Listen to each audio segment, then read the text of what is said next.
I'm a big believer in communication. I think maybe over time I've realized that that's what maybe has screwed me up in the past with different things, not even just relationships.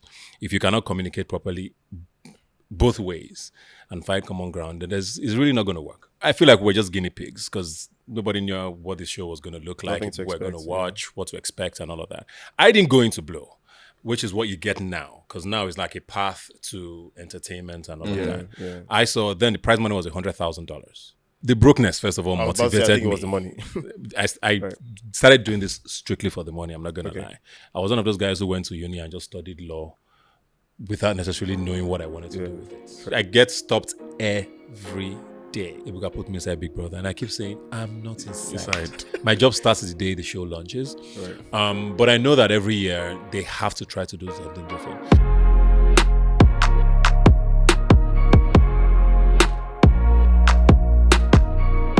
What up, people? It's your favorite podcast man back again with another one. I'm Michael Scenario. And I'm Murray Koya. And you are welcome to Menisms, ladies and gentlemen. And we got a special guest. This one has been a long time coming. Yes, I'm talking about years.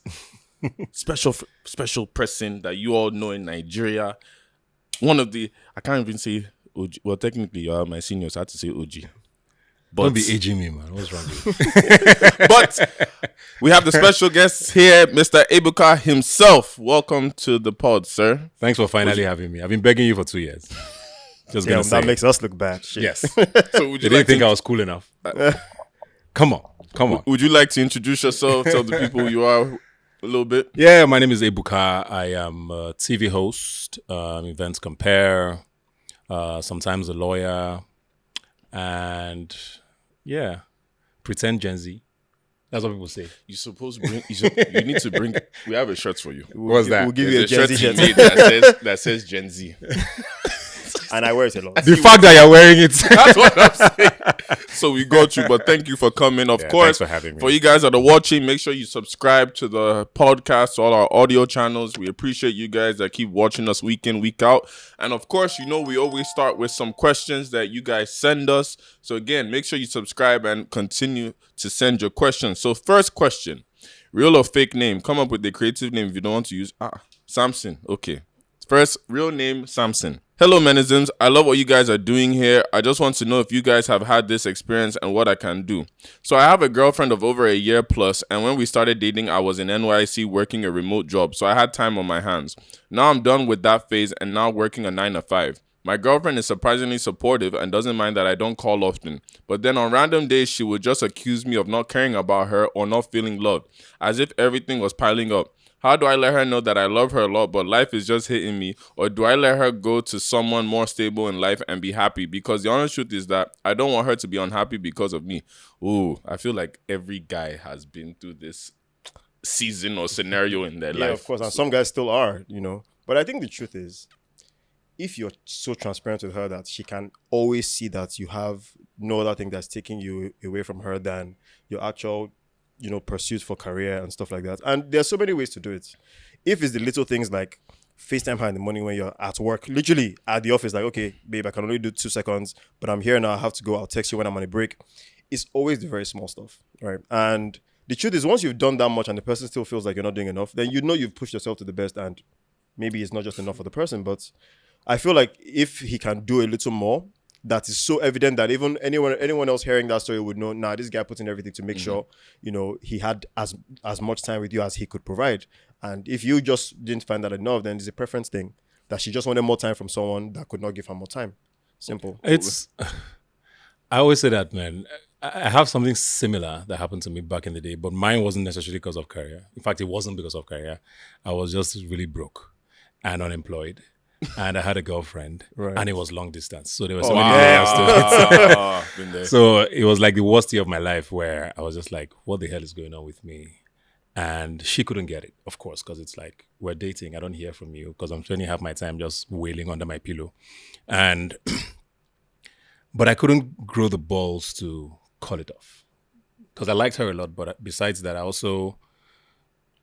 she didn't deserve it, right? Because I know I was the one who was screwing up. But, I mean, at some point, she just said, you know what, I don't think this is working.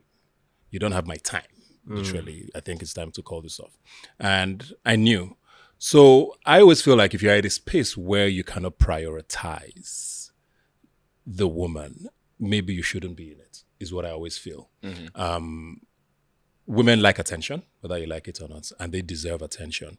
And if something else is taking up all that time and making her not priority, career is great. I mean, I think it's great to build your career and, before you decide to focus on a relationship, if that's what you feel like doing now and you can't have that conversation with her and she understands, then maybe it's time to let it go. But have you had that conversation, I guess is the main question I want to ask. Have you sat down with her for her to understand what's going on and then say, okay, let's build and see where this goes. But if you've not had the conversation and you don't want to have the conversation and your career is what's priority at the moment, let her go. So here's my question I have for us as guys, because I went through the same thing where my situation was I was broke and then I'm rebuilding. Yeah. And sometimes they always say women like attention, they like love. But then we all know, especially as Nigerians now, in a relationship, love can only do so much because you need to have the finances. Yep. So I guess my thing is, if I'm building this now, and right now you're having an issue with the time I'm spending and all, supposing that thing takes off in the next year now, why can't you be, I guess the question some guys will have is, why can't you be patient with me in waiting or working with me? Because there's a movie called, I don't know if it's called Alimony. There was a movie that came out one time. Yeah. That's the guy now Tyler was this Perry's, big business guy. He was trying to build himself. It wasn't working out. Acrimony. Thank you. Then, obviously, to fast forward now, when they broke up, my guy got his big break. And everything. So which is why I go back to the fact of having the conversation, right? If she really loves him, she should see reason with him, right? And say that, okay, this is what's going on. I love you enough. I'll wait it out. And the truth is that what is attention for women will always be different from what is attention from us. Most guys don't see the need to call their girlfriends every day sometimes. The girl wants to hear from you every 2 hours, whether you like it or not. So that conversation has to be had. If she doesn't get it, then it's not going to work because you're going to keep having those fights that might distract your career building and even the relationship and all of that. I'm a big believer in communication. I think maybe over time I've realized that that's what maybe has screwed me up in the past with different things, not even just relationships.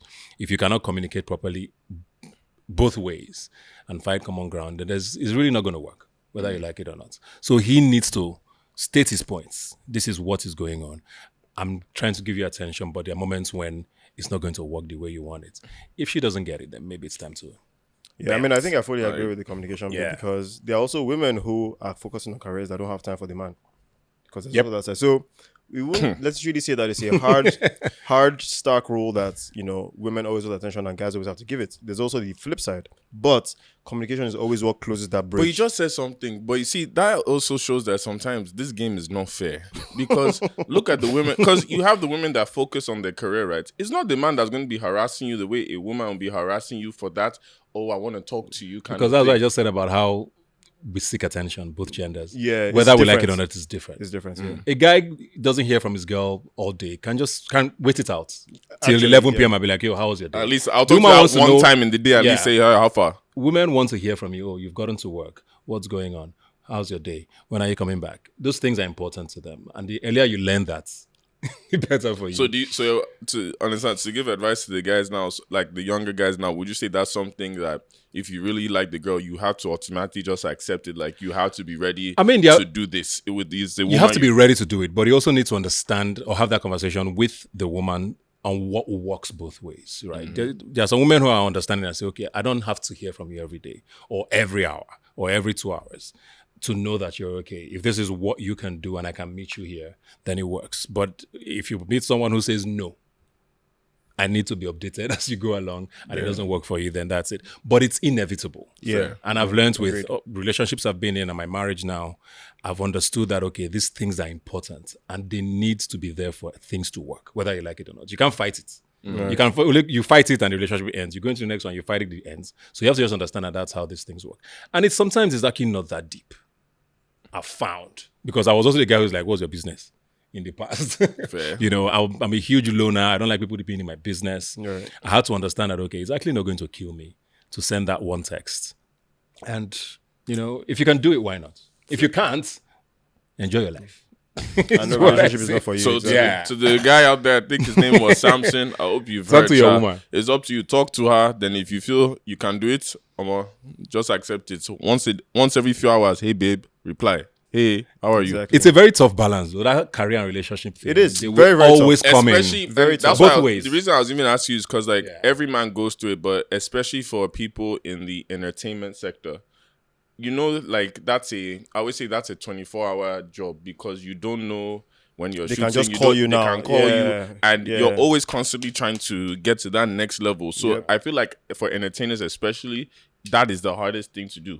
Yeah. So that's why I said, as a guy, like you said it that way, because even like you just gave me some advice to that. Just like it's true. That's Yeah, it's every the hardest 2 thing to hours. do if you're with someone who is structured, who believes that work should always be 9 o'clock, close Yeah. at 5. You are still working by this time. Even the trust that comes with this is like every time you say you're working late, does it really work? Man, You know, those things the come thing into is, play. So, yeah. I had an issue, like, obviously before this last year, like, I know when I was on streets the year before now, a lot of the girls now, He's not on streets anymore. not It's anymore, not. retired, man.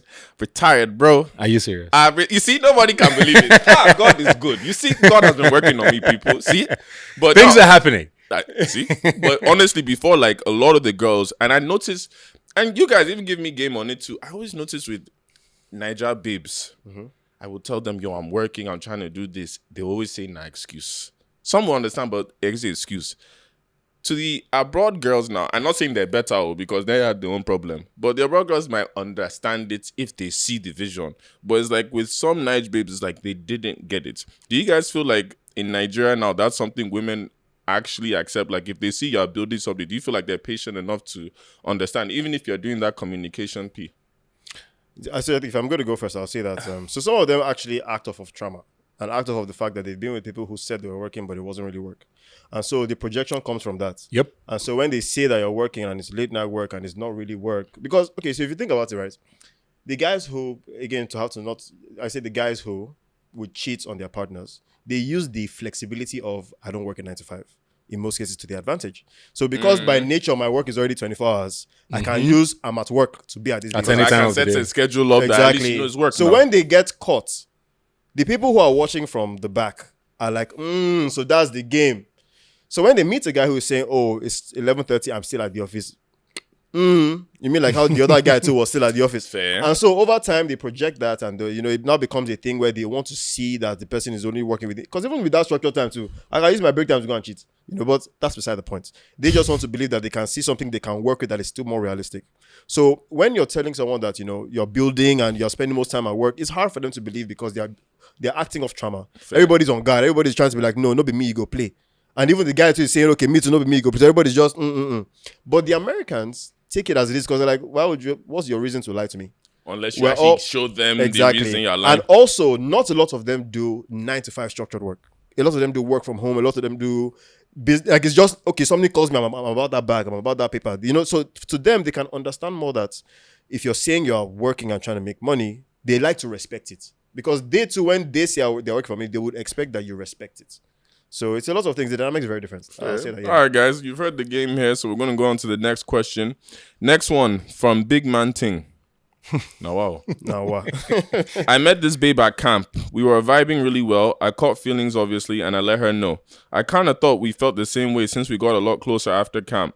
Months went by then. I got a second job because I needed the money. So I was working all day, every day. So as expected, we didn't talk as much. So here's the issue. When I started ramping up my work, I didn't have any time at all. So sometimes she'll call and I'll postpone whatever convo we would be having. And it got to a point she said, and I quote, "Please call me when you have time." At the time, I didn't think much of it. It took weeks before I actually called. Messed up there. Oh, okay. Right now, I have loads.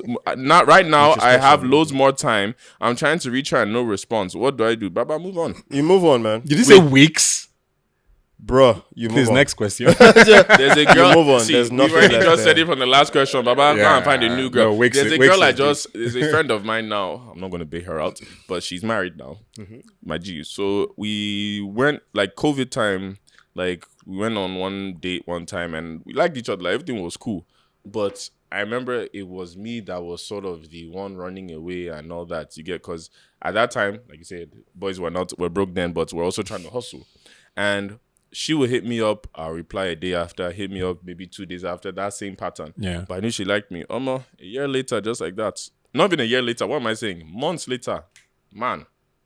Just like that. So just to the guy out there, women don't waste time. Oh. Like if you're going to waste time, trust me. Think about it this way. You're never going to be the only guy toasting a babe until she's your babe. Very true. Yep. There's 7 other guys that are toasting. In fact, there's one right now that will make the most time for her and show her the best life if you mess up. So if you have a girl you like, try and just stay on her if you actually can. If you don't have the time for it, let her go before you hurt yourself. Yep. Hurt yourself. Come on, you want to be crying. Nah, well, as soon as I heard wigs, I just tuned out. Yeah. There's no saving that one. And I was even going to mention also that, when you mentioned something about there's another guy that's going to be waiting to snatch your baby if you're not. When you mentioned that thing about girls waiting, the problem with girls not wanting to wait so long is that there's already another person who is already established that is chasing her. So she's not thinking, okay, I mean, I kind of like this guy. He's saying I should wait for him, but this other guy that has already gotten to where this guy is trying to get to is already showing me attention. So why should I have to wait for? That's another thing, another reason why women would not wait anymore. Because my ego used to play a big part, I think, and I got humbled from it. I'll be like, hey, go to the next man now. But it's not till I see you with that next one and it's like, to pay, especially if it's someone you like. But it's also what comes with dating Character experiences development. and age and all of that. You now realize that, okay, these things are actually just stupid. Yeah. Right? You're trying to be a hard guy. There are a lot of guys also like to be chased. Maybe you're used to being chased because you're a fine boy. When you were in uni, girls were all over you. Yeah. It doesn't always continue that way, Yeah. right? You are now out in the world. life go humble. Priorities are now different. They were chasing you then because you were just a fine boy. Now girls need more than just a fine boy. Yep. What else are you bringing to this table that I keep hearing about, Exactly. And, they wait around. And like you said, there's other niggas toasting them. Attention is a very, very big thing for women. Yep. If you pay them a lot of attention, do the right things, say the right things, it sways them. Or it could sway them. And if you're a guy who disappears for weeks, and there's some other guy attention is who's there every day, I mean, what do you expect? This was me, man. 2020, 2023, Yeah. man. This was me, man. I ain't gonna lie. But And then another thing, the cycle now continues. The guy will now be like, they snatched my babe, I must get the bag. Now he wants to snatch somebody else's babe because they snatched his I never babe, and snatched then- anybody else's. No, that one. And the See, cycle I had a continues. rule. If you have a man, just leave you. Because that's stress. I don't want that. I've never understood that thing of trying to take another man's babe. Oh, they when love the there's chase. millions. They love the chase. What They love chase? the challenge. I They like love the chase of a single woman. They love the challenge. All right, but thank you guys for the questions. We appreciate you guys. Again, make sure you send more. We're going to go on to the next segment, which is a game we have called the 5 seconds rule. So you have 5 seconds. I'm going to ask you guys a question. You have 5 seconds to answer. Whoever can answer. Please disclaimer, I'm not good at games, so let's just start with that. So Why if I you now lose- just I've been drinking. That's my own I excuse. look at we all have something. All All right, right, let's to go. try it, Sha. So All right, first let's go. one to get it gets the point. Question 1. List 3 West African So countries. it's, okay, Ghana, Nigeria, Senegal. 1. Togo, Burkina Faso, Guinea. He said it first, but I'll give you credit. Sha. You try. I'll give you So I was going to ask the rules. Is it like a first one. jump in? Okay, right. Okay. Next. List 3 Nigerian governors. Bola Tinubu. Bola Tinubu is not a governor. Got Nigeria. Sanwo-Olu, Soludo, Pitamba. Oh, right. Okay, wait. I guess you should have specified because you didn't say active Nigerian governors. No, don't do that. No, but it's the truth. If you look at the structure, What am I winning? if you look at the structure of the question, name 3 Nigerian governors. Nothing specified either a past, don't be present. political. You literally asked for politics. He's acting like a politician. Like a real Loophole. governor. I mean, loophole. Fair enough. yeah. Fair enough. So I'll give you that point. Name 3 colors on the rainbow. Red, blue, green. Red, blue, yellow. Is that a fun answer? Yes. Okay, I'll give you that. Name 3 animals that live in the sea. Shark, Octopus, dolphin. shark, whale. Fair. He got you there, bro. You got me there. Fair. Thanks for the shark. Fair enough. Oh yeah, next. Ooh, if you Are like, there more? two more. If you like, no win this one. Please. Name 3 former Menisms guests. Bayani, Timini, Ebuka. Bayani, Timini. Wow, who is this? Halima. You can steal it. Halima. I was about to say you can steal it. Damn, that's disappointing of me. Okay, well, there are too many for me to pick from. Oh yeah, this Fair one enough. you have to win. This one. Thanks for the Timini, John. Name 3 cast members of Ebuka Turns Up Africa. Timini, Zubi, Jimmy. Wow, this is not nice. Because they were right there for me, but fair enough. Who won this? I need to hear the score. No, yeah, he you definitely won. won. Thank you. You won. He I was like, definitely I won. already was. I was like, at least say Jimmy team. Next time we play this game, it's gonna be with drinks. Yeah, at least- That way you'll be discouraged to answer the next. That's we should add that. Like loser has to take shots Because if I had motivation, I would loser have has been to like, take shots. Don't worry. Next time, guys, we're gonna have some flair. But thank you for the question. So, all right. So again, we got the main man here himself, Mr. Ebuka. So we all know you from seeing you on our television screens with Big Brother, and we also know you've worked on various different projects. But we want to actually know about you. Like, you obviously came. Correct me if I'm wrong. You came on the scene when you first came on Big Brother. Yes. Yeah. So- 18 years ago. And you said, and you are asking, is he an OG? Explain. I didn't know. Yeah, it was 2006. People like me were not born yet. I'm kidding, obviously. Look at the gray hair. As in, like, you can't even Out of your ear, even. Wait, so if that was 18 years ago, how old were you when you When I first did Big Brother. Yeah. 23. So what was that experience like then? Because obviously Big Brother is different from then till now. I feel like back then when Big Brother started, if you were a Big Brother star, like you were a star. Yeah. Now I'm not saying no shade to anybody now because Big I was Brother. just gonna I'm say. glad Because a lot of my friends are Big Brother people, and I love y'all. You guys know I support you, but you get what I mean Yeah. because it's been done so many times. It doesn't last. The impact of that Yeah. stardom. But even then, I don't know if because we were the first. It was the very first season of Big Brother Nigeria, right? It was called Nigeria. They're not even Nigeria. That's how old it was. Nigeria was not a thing. Yeah, right. So we were Big Brother Nigeria. I feel like we're just guinea pigs because nobody knew what this show was going to look like, Nothing to we're going to expect, watch, what to expect, and all of that. I didn't go into Blow, which is what you get now, because now it's like a path to entertainment and all of that. yeah. I saw then the prize money was $100,000. Yes, and I'm sorry. I'm sorry. Hold Yeah. on. that was the prize money. For a second, I thought you said nah. Then I was like, this No, guy it said was dollars. $100,000 for the damn. winner. I saw they still advertised in newspapers then. There was no social media. I saw the ad in newspapers. It was nothing. It was not the kind of thing I would have ever done. I was a lawyer, and my sister sort of dares me to do it. And I applied, and they called me. Went to the audition, saw Mad Babes, and I was like, "Yeah, I have to be in this house." All right. But the main motivation for me was the money because I wanted to take the money, move to Yankee, get my master's, start my life there. That was the plan I had. There was no entertainment in my path at all. Then, of course, I didn't win, and everything went left because now I had gotten the fame. I really wasn't enjoying being a lawyer, and I was kind of broke. Fame and brokenness are not, very compatible. Yeah. So that's how this whole thing started. Everybody kept saying, "Oh, you have a great voice. You look good. Maybe you should try television." And I started going to auditions just to see what it would become.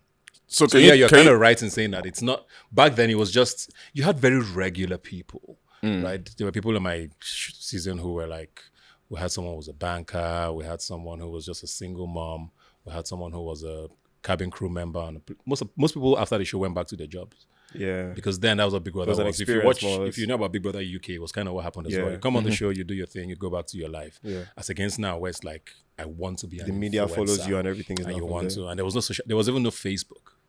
When Yeah, we there was did. no Facebook at the There time. was MySpace. Yo, couldn't do anything with it. wow. Perspective for how old it was. Yes. Wow, Yeah. MySpace days, Yeah, Facebook kind of came out like that year /07 was Right. when it really became a thing. So you came out of the show and you could disappear because there was no way of tracking what you were doing with your life and all of that. And I just came out and did a few auditions and got my first job on NTA. So that's first off, respect to your hustle because I can only imagine then, like you said, going on a platform that everybody knows you. Yeah. Then you come back, you say you're broke. Yeah. So what made you now want to pivot into that? Like you said, people said they liked your voice. You want to go into, but what made you change your hustle to say like, okay, this is what I want to do full time in terms of being a presenter, being on TV, or being in the entertainment So like industry? I said, the brokenness, first of all, I was about to say, I motivated think it me. was the money. I started doing this strictly for the money. I'm not going to lie. Because this voice, I never really thought about it, that it was a thing. But then I got into TV, started working on a game show on NTA. And I think when the money started coming in, at the time, I thought I was balling. I mean, dollar still had more sense at the time. So it wasn't bad money. But I now realized through it that this was actually what I was meant to do. I was one of those guys who went to uni and just studied law without necessarily knowing what I wanted to do with it. It's like, okay, there's no maths inside this thing. Let me just study it. And when I come out, I'll figure my life out. Practiced for a bit. It wasn't really giving. And then when I found myself doing this, I started to fall in love with it while doing it and seeing what I could do with it. And I think I became intentional probably around my second year doing TV, saying that, okay, where do I want to go with this thing? And I was very intentional about building myself. I was never delusional about the fact that, okay, because I was on Big Brother, I was going to become the biggest celebrity next year.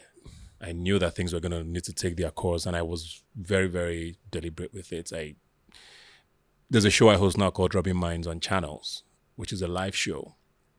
And I started hosting that show because I would always hear people who were broadcasters saying, you've never been a presenter if you've not done live television. And I'm just like, why? They're like, because there's no second takes, right? If you're able to hold a show for an hour without hearing cuts, take two, and do it flawlessly, then you're a great presenter. And I just said, okay, I need to get on a live show. And I was hosting this show on Channels. My father was watching. Most of my friends were. You know, the small wins. It's that station where Right. my generation isn't necessarily interested in. Right. Yeah. But I was there and I stuck with it. And that was what got me Big Brother, hosting Big Brother. Because Oh, when they were like, right. okay, we're looking for a presenter who has live show experience. Mm. And that came into play eventually. Because now, every Sunday I'm on TV to 48 countries. I can't screw up. And they needed someone who had that experience already to say that, okay, whatever, there are 8 people speaking in my ear while I'm presenting live, and I can't make a mistake. So those things matter. So I was very deliberate with everything eventually, but at the start it was strictly the money. I just wanted to make money. So Because people said it was going to make me money. So did you go to university or start in Lagos, or were you outside Lagos? I schooled in University of Abuja, then I did my master's in DC, American University. Okay. So Okay, I know. yeah, I went to AU. Okay. Yeah, I got my master's, but this was all law. I did my master's in intellectual property and entertainment law.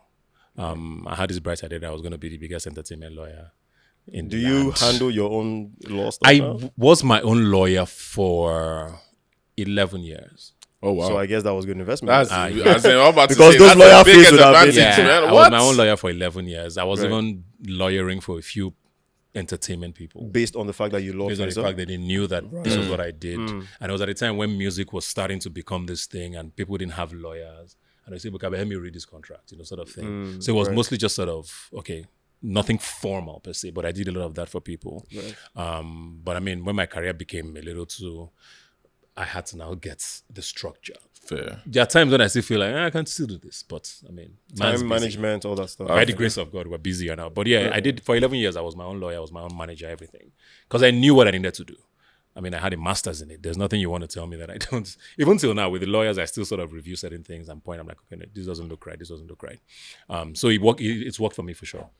I have a question though. Yeah. So obviously, since Big Brother, you've done other stuff that Yeah. you probably even prefer to the work you did with Big Brother. But I'll say Big Brother, to everybody's perspective, was Yes. your apex. Do you sometimes hate that people pin that to you, even though it's not your best work, depending on if that's how you Yeah. see it? You know, sometimes someone will say that, oh, I know him for that movie, but you hate that because that was not even your best. Yeah. Your performance to you was that. Look at me for that. Yeah. So do you sometimes look at the shadow that Big Brother put you under and feel like, you know, you wish it was a good platform, but do you sometimes wish people would see you for something else? And Yeah. if yes, what is that thing? Hate is a strong word because I'm super grateful for being. I've hosted Big Brother for seven seasons or 8. I'm not sure now. Okay.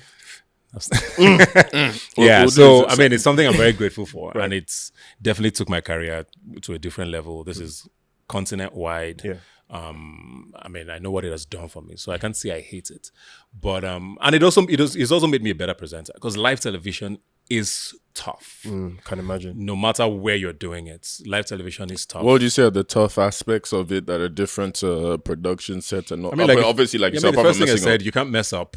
And on Big Brother, for example, I have at every point in time, at least the director, the producer, the layman's term is the timekeeper in my ear, talking constantly to me while I'm talking to you guys.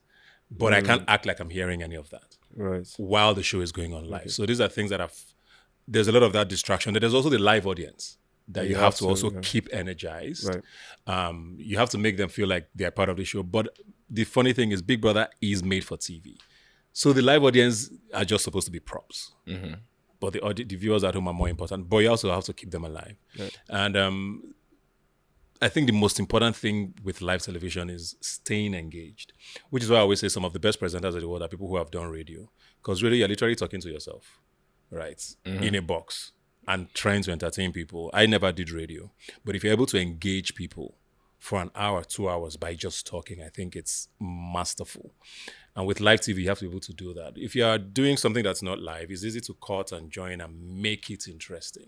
But when it's live, it has to stay interesting because of you. So that definitely makes it harder. Yeah. But back to your question about, so yeah, I mean, I'm very grateful for Big Brother. But I don't know that it's something I'm very proud of, but a lot of my interests, I have very diverse interests, right? Like this show, I tell you, I still do it on Channels Television.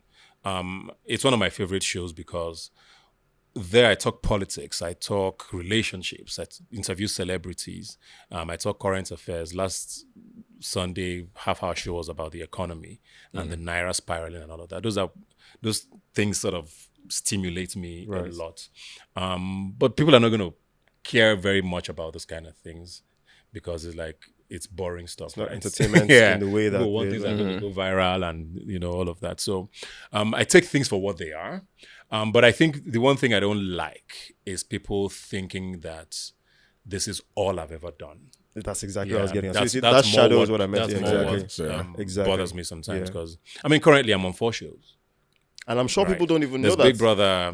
There's a Cowbellpedia, which is a quiz show for kids, Okay. for primary school kids, which I love. I mean, I couldn't answer 80% of the questions. Fair enough. These 11-year-olds were answering. Yes, he beat and me. I was the host. This is to let you guys know that this was rigged. No, it's crazy. All right, So fine, I do that. I do a show called Judging Matters, which finally combines my entertainment and law platform. It's pretty much Judge I know Judy. about Judging Masters. Yeah, I think Oh, really? Yeah, it's like Judge Judy, but it's Yeah, we're in our I know 4th about that one. season. Yeah. It's hilarious. And it's real cases. Because Oh, really? Oh, it's actually. yeah. What we did was, what we started was we sort of put like notices around magistrate courts Right. and said, if you have any small claims, call this number. Because we have sort of an alternative dispute resolution license. So Okay. it's It's binding actually on a the, case. on the Yeah. parties. Oh, So you have people who are dragging for 80K. And this, 80K might be small lash money for, but they these are are, ready to there are build people a who is like case on it. rent for a This year is is like 80K. And the landlord is dying because this person has not paid him his money. So Right. you have a lot of those cases and we've helped. But the thing is, Nigerians are just naturally funny, right? So the way they tell these stories Yeah. is just You want to keep a hilarious. straight face, but like. Yeah, I mean, we had a guy talking about his landlord. He's a landlord in Ajegunle. This tenant was owing him, I think it was 110K. The tenant comes and says, well, why should I pay him? Apparently, the owner of the house originally was the boy's father. Right. His father died. Now, this tenant has been in the house for like 40 years. And he's not like, how can I be paying this small boy? Person where I know when they're born. Why will I pay him rent? Right. You know? Right. And the boy is like, what was annoying him was that when he goes into the kitchen, because they have a communal kitchen, and he cooks his soup with like fish, like ice fish and stuff, and this guy cooks with meat. That the guy has the audacity to cook with meat Wow. and not pay him. And by the way they tell this story, Yeah. I can it's- imagine it's now, like- like it's so Nigerians are just funny. Yeah. You know, yeah, and it's I agree. 110K and he got his money, of course. But it's just like, so these are the kind of cases we do there. So that's another show I do. And of course, there's Ebuka Sons of Africa. Okay. I have so many things I do, but Big Brother is such a, Big shadow. what's the word? Household Behemoth. Yeah, that's the word, behemoth, actually. It's just like, Yes. people. It's too I mean, gigantic. Big Brother ends. 2 months later, I'm like, I see tweets, Ebuka, I can't wait for you to get back on my screen. I'm like, I'm on your screen. like there's other Just stuff. Don't worry, check there's other other stuff. Just go and channels. check. Like, Yeah, but it is a massive show, and I can't blame people, to be honest. It is a massive that's show. a blessing.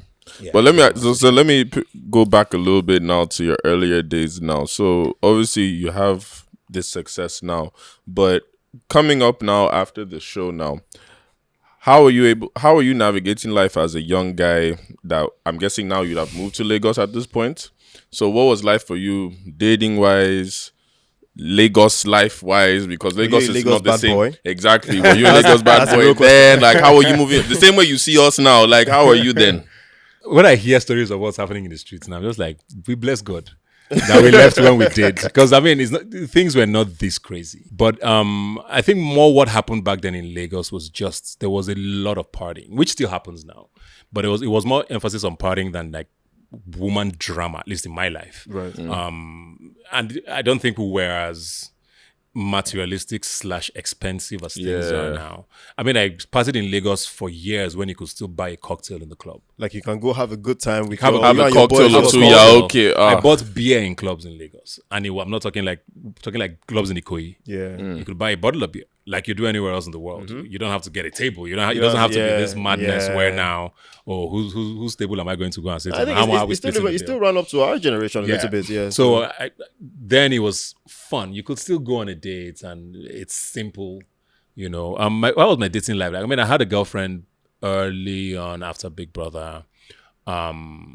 For about 2 years, things didn't really work out, but it wasn't crazy, right? Then and after that, I had a long distance relationship. That's Yeah, one. that- The character development relationship. Yes, The character development. that was more my thing. So after that, I had to. How'd you I do? needed to build this career. You know, I just clocked something. And in the building is when I now met my wife. Because before that, even the long Yeah. distance you just said now, I'm trying to figure out how he did it then. Because even long distance that we complain about now, that at least there's FaceTime, there's Instagram. Well, it was just strictly there's phone calls How, then. what? It was strictly Because you phone didn't get to calls. see and- this you didn't get to see his phone like, Oh my days. my God. I mean, there was the occasional Skype was starting to be a thing. But even Skype But was Skype much was later. glitching because Especially our from internet night. here was just dead, right? What? So it was and just even whatever phone you were going to calls. pay for internet Yeah. then for that Skype too was like, Yeah. this is a lot of investment in, internet. Because the truth is, I had my long distance phase too, where Skype was also a thing before like FaceTime was very popular and stuff like that. And it was still only good because I tried to picture myself having long distance before then. And the encouraging thing about Skype was you get to see and talk to the person. See and talk was the key thing. Yes. Talking alone was fine, but what draws you to the relationship in most cases is that you keep being reminded of how gorgeous my person is. Yeah. How But when you're not seeing the exactly. person. Let's not forget that aside of the other things, physical attraction is also a very key part. And so being reminded of they are dressing, they are going out. So okay, let me see your outfit. You look You're sweet. not seeing anything. So you are imagining. They'll tell you I'm wearing red shoe, black dress. Wow. Your imagination is the only thing working. And you did that for how long? It was a very tough. I was about to say. So it how was did that very- work? It was. I had never done long distance before. I knew it was going to be hell. I moved back. I was now unemployed. I didn't have a job. I just knew that things were not going to work out, and it was give or take about a year Okay. before she just said, "You know what? Thanks for coming." Oh, so she did the breaking up. Yeah, because I didn't have the balls to. Because Right. I knew I was the one. Oh, so screwing even up until the end, you didn't. Yes. All right. Okay. I just knew that I couldn't bring myself to because it was like I was already screwing up, and I was. I mean, we started hearing about mental health and all of these things. Now, at the time, I don't know that it had a name, but I probably was depressed. That's how bad I was, and I just couldn't get myself out of this funk. I didn't like people. I couldn't interact. I couldn't even tell my girlfriend things just because I was in this place. So it was very bad. I mean, in hindsight, I realized a lot of that. At the time, I was just like, phew, thank God. But now looking back, I realized I could have done better, right? But I couldn't help it. So she basically called it off, and it was really hard. It was phone calls. You had SMS then was 50 naira. To send one 15 naira then, 15 naira then you look at it like this better be worth it. All my characters must get in here. It was a lot. I mean, services then she could call. It doesn't go through. Then the next day she's angry. I called you. You didn't pick up. It was a lot. So how did you pivot? How did you now navigate the breakup after? How did it change? Because with a lot of guys, they say once you have a breakup or your heartbreak, you either go left or right in terms of you're about to be on streets heavy, or you're about to Try again I'm gonna next get my year. life together now and just be serious. I think I drank a lot. Okay. I think that's what it was. I think it was drinking and my career. I was outside probably Wednesday to Sunday every week, every evening, every night. And it was strictly enjoyment. It was just drinking my life away. I had friends who would just be like, where you day? No, Come go out. drink, right. I mean, they were not selling drinks for 500,000 like they are now. So it was easy to just hang out and have drinks. right. So I drank a lot, and I was just very, very. I zoned in on the fact that I needed to make this thing work. I mean, there were moments where I started saying, you know what, why not just get a 9 to 5? My dad even called once and I was like, there's an opening at, I think it said it was EFCC or something. Which That you might might want to probably be apply. making good I cash mean, I now, might have but- been DG now. Yeah, Were you exactly. Were you living at home during this time? I was living with my brother because my parents live in Abuja. Okay. My brother lived here, my elder brother. He was probably tired of me. Just like, this boy, can you leave my house? Wow. But Because he was okay, also yeah. kind of in the early stages of his marriage, but he was Right, really okay. cool, to be honest. Right. So I was living with him, and I mean, I went for every single audition you can think of in Lagos for TV hosts. That's when Nigerian Idol had just started. Nigeria's Got Talent, X Factor, all of the shows that came to Nigeria at the time. I was at every single audition. I didn't get any of them. And I just kept wondering, Kilo D, it's still me now. Yeah. I still have this. And it's crazy because it's very easy to, at a point, shut it down. I think at the point I counted about 11 in the space of a few months that nothing had worked out for. You went to 11 auditions? At a stretch. And I'm not talking like regular, I'm talking like proper, because a lot of franchises were coming to Nigeria at the time. And all of them would just be like, oh yeah, you were a great bot. You were a great bot. You were a great bot. I think the last one was The Voice. Right. And The Voice was literally, I think, 6 or 7 months before Big Brother came. Wow. Yeah. And with The Voice, I think it has kind of said in my head, just forget all of these things. And the funny thing with Big Brother, it wasn't even an audition. It was which is how weird it was. It was kind of we want to speak with you. And so maybe it was like, God was waiting for this. Right.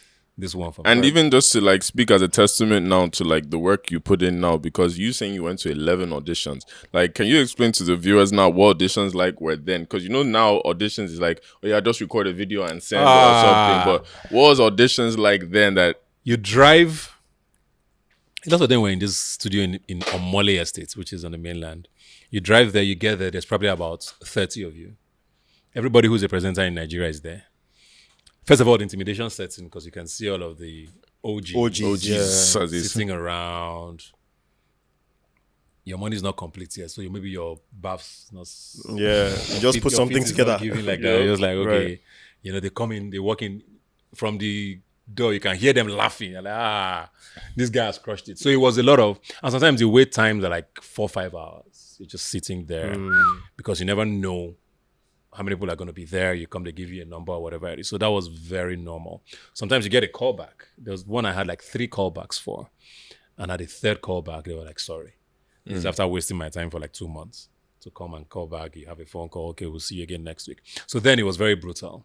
And it was a lot of in your face, trying to...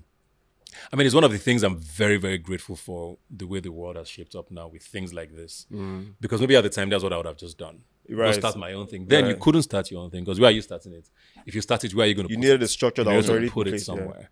Or like now where you can actually just literally say, you know what, okay, I can do this thing. Let me start here and see where it goes. Back then, you needed people to give you something. Yeah, to believe in you. Yeah, so I wanted to ask now. So you mentioned that the way the dynamic worked was you came back from Big Brother, nothing was working out at that time. Now, in that moment, did you wish you had work that kept you busy? Yes, I imagine the answer was yes. Okay. So when you finally got your gigs and things started rolling, did you ever have an instance where you were now seeing, at that point, your confidence is back. Yeah. And so you want to see women again. You want to get back in there like, wait, now I have money for you now. Did you ever have any points where you saw someone and now the work you kept praying for became a problem? I know I'm going to sound like a very mushy guy, but I feel like my wife came at the right time. Right. Because my wife kind of came at the time things started picking up. I mean, I did see a few exes along the way. Right. But I don't know that I was ever... Because to be honest, after that long distance breakup, I really didn't go into anything committed. Fair. Until I met my wife. Because I just knew I wasn't in the headspace for it. And then when work started picking up, I was very intentional about building this thing and enjoying my life on the streets until... Exactly. She came. I met my wife. Yeah. Right, So, okay. well, not met my wife because I met her before until it became serious with her. Right. Okay. Yeah. So I didn't have any moments where I was dating, to be honest, until my wife. And even with her, you didn't have instances where she was complaining that you were putting too much time in work than her. No, she definitely didn't get it. Because she's from a very different world. Aha, right? now we're talking, yes. She's So how did that, like, how old were you when that started and how did This was 20... So I knew her from 3 years before we became a thing. Okay. Right? I was dating then, she was dating then. I went to school with her brother, we met up, hey, what's up? And that was it. But we followed each other on Twitter. Wow. Anyway. Yeah. And then January 1st, 2014, 10 years actually, I sent a Happy New Year message. Now I'm single. Right? So I've been single for almost 2 years. Sent a Happy New Year message and she responds and that was how basically things started. Now, this is a girl who she's in HR, she's in a quiet world, has nothing to do with entertainment. And at the time, I was working on this show on Ebony Live TV. Moabudu had a TV channel at the time on DSTV. Shout out to Emmy for putting money in my pockets. But the studio was in Calabar. Okay. At the Tinapa studio in Calabar. Right. So you had to travel. So I used to go to Calabar twice a month for 6 days each. Oh, wow. Yeah. That's a lot of days. Yeah. And this relationship I just started and she didn't get it. She's just like, so we're not going to spend Valentine's, stuff like that. Yeah. Exactly. So it This is took what I wanted a to know. lot of explaining. But the interesting thing is, I met her and instantly, maybe not instantly, I think probably like a month into it, I knew we're going to get married. How? I don't know. I don't know what it was. Yeah, usually but you I think a never lot of it was the kind of conversations we're having. When you interact with someone and realize you guys are in the same headspace, the things that scared you about other relationships didn't exist here. You're more vulnerable. Or you were less bothered about those things. Yeah. I was very vulnerable with Yeah. her. The conversations were very organic and just natural. And you're waking up wanting to find out, oh, what's up? I was the one not looking for the attention as against looking for the- So when it little starts things- like that, you know yes. you're a finished man. So exactly, I was a finished man. So it's little things that I just realized that, okay, this is actually who it's supposed to be. It was easy for me to want to explain myself, to say, this is what is going on. This is why I'm not going to be around. And thankfully, I believe she was also kind of there, even though she claims she wasn't. She understood. I mean, for her to understand. Yeah. She was a young girl, fresh back from Jand. She didn't have to be that. Yeah. There are plenty of guys in Lagos, Exactly. but she stayed committed to understanding that, okay, you're not going to be around at certain times. You're going to be around at certain times. Let's make this work. But it was very tough. I don't know that if I was in a different headspace or if it was a different person, there wouldn't have been drama. Because, man, I was not around. And it ran till about the end of 2015, early 2016. So that's about 2 years almost. 2 years. Yeah, of that sort of me almost Dynamic, never yeah. being around. Wow. And then when we got married, Big Brother had started. And we were shooting in SA at the time. Bruh, So I so would be away back for to 3 back. months at a stretch. as Wow. well. So it was a lot of... So were there times when you would, and again, of course, I say this from the fact that, you finally find, when you finally find your person, you feel like you now don't want to mess it up. Yeah. So were there times when you felt like you wanted to give up the career just so that you had peace with her? No, never. not because she was You requesting. said never. I'm about to say About that money. There's no entertainment I've suffered person. There's no enough. entertainment person that I've worked hard for this. You Fair just enough, come. fair no. enough, fair enough, I fair mean, enough. I don't know that... No, that never really crossed my mind. But I think I kept hoping that I would get something that would keep me here. I was grateful for her understanding, but I also knew that it was not something that made her happy. Okay, exactly. So I was very conscious of that. But I know my career was... Did She you said ever- she knew now. I was about to even. So let me switch that question now. Let me switch the question. Did you ever feel like maybe this relationship might not, especially when your career is taking off at that time and you're doing, Yeah. did you ever feel like, I don't know if this relationship really... Did you ever have that doubt ever go in your head or those questions ever come in your head? Not at all either, which is why I talk about her a lot. And I feel like maybe she... And that's where it comes... When you're talking about, you said something about character building in the last couple of years for you and how, I mean, I'm a different person from what I was in 2014 because I've understood life better. I've understood my wife better. I think it was really hard on her, but she just was nice enough or cool enough to not make it such a thing because she easily could have. Easily. Because in my head, I was there. I was communicating. But I think we've had conversations where she's been like, no, you actually weren't. I mean, we still have our messages from then and we'll go through it like, oh, okay. I mean, in hindsight, yes. But at the time, I thought I was... You were replying I had at things least on like lock. I've replied I now. have things unlocked. I'll call you back. Little things like that. Now I understand things a little better. So she never took me to that place where I'm like, Fuck this work, forget it. let's just forget this thing Right. and face the career. She just was understanding enough. I think I feel I like think you I was always just really the way you lucky. sound like I feel like, correct me if I'm wrong, I feel like from early you're one of those guys like I'm settling down early, no streets like this. How old was I? 32 When you married, when I met. when you met her. Yeah. Oh, Yeah. okay. 31, Don't 32. forget that you had Yeah. lots of drinking years. 31, 32, exactly. I mean, so I had actually had. So at that point, okay, you're in a done different, it. especially I you're in had a different place. dated, I had Oh, okay. drank, I had partied, I had traveled. Right. So at that point, yes, mentally, I kind of knew, first of all, after the breakup, that whoever I dated next would be the most person. likely be the one. Right. I met people I just never really took far or was interested in. I knew that whoever I dated next would most likely be the person I'd like to settle down. Because I mean, at 32, even if you don't marry at 32, You even meet if that you dated person, for you 3-4 just- years, you knew that, okay, this one person has is- to be serious. Yeah. So I think I was there mentally. Right. Definitely. That definitely made things different. If it was at a time when I was maybe 26, 27, You won't be thinking to settle. and I was now hosting Big Brother and I had a girlfriend, it definitely would have been different. Because I always say the best years of my life was 25 to 28. So I think that's even why I asked. That's a good. Go ahead. I think that's why I asked, because I didn't know the age. So if I Yeah. knew the age, Yeah. so my question was rolling around. Yeah. I'm gonna forget this relationship. I beg. That career is what Yeah. I'm actually. Oh no, 25 to 28 was those You were were ruthless. Good times. Good times. Okay, I have I one mean, I last was making question. small money. You know, right, you just feel right, like, man, right. you could do anything. And Lagos was Lagos. Right. Bro, I got and that. What was? Sorry, just for context, what was the exchange rate at that time, please? It was. This was what year? 110 to Yeah. the dollar. Yeah, that was like 2014.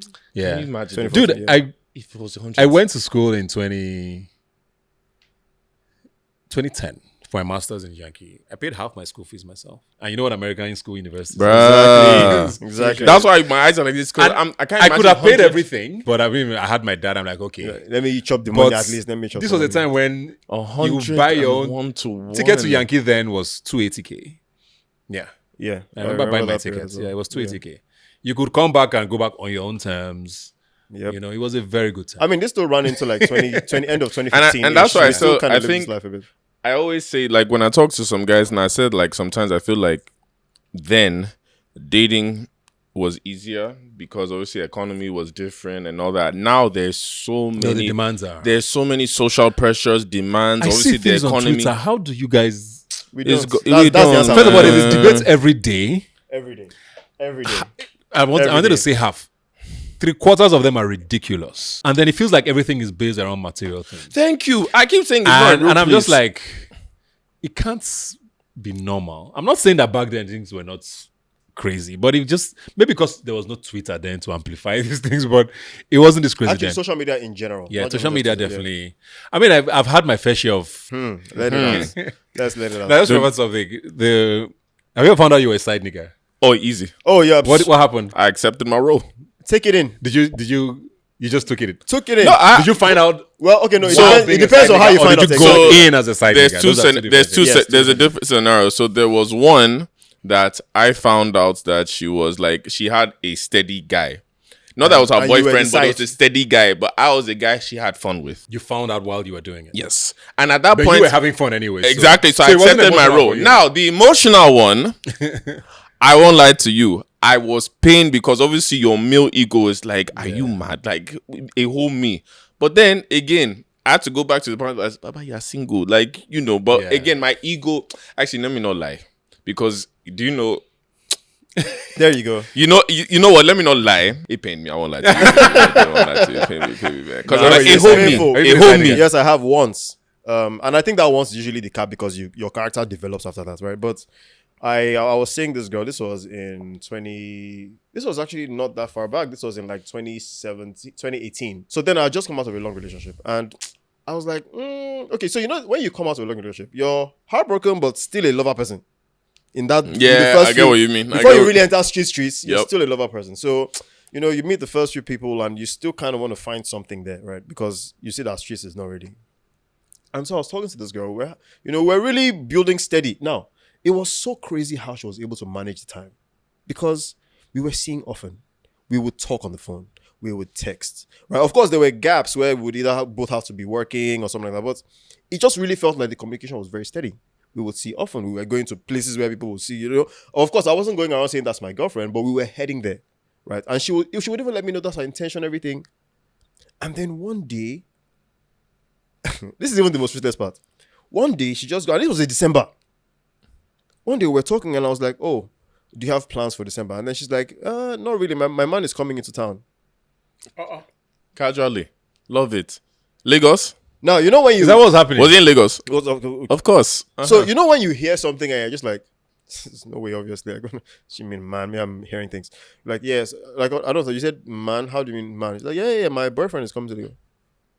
Now, she dropped it on me like I was supposed to know. And then she now goes, I never mentioned it. I was this close. To be like, are you a mad, insane witch? What is wrong with you? But I had to comport myself. And I said, I'm not sure I understand this. What are you talking about? And then she goes, yeah, I mean, obviously, did you think... So, I mean, he lives outside the country. So, of course, while he's away, I'm not a piece of wood. I kind of have to. I said, so I'm your kind of have to? Yeah, Lagos.